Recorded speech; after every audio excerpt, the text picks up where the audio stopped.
Here I have UMIDIGI A9, and today I'm going to show you how to insert SIM card and SD card into this device. So for this operation you will need this kind of tool to eject the SIM card and SD card slot, which is located here. So what you have to do is to just put the tool inside the hole next to the box, next to the slot.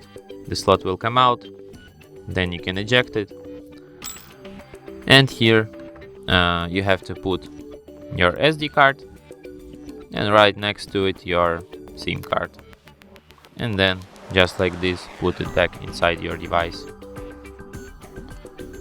And as you can see, it immediately requires PIN code to my SIM card, which is the proof that SIM card is read.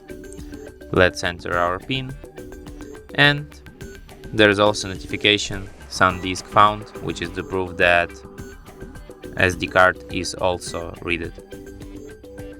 And that's it. Thanks for watching. If you find this tutorial useful, don't forget to hit that like button and subscribe to our channel.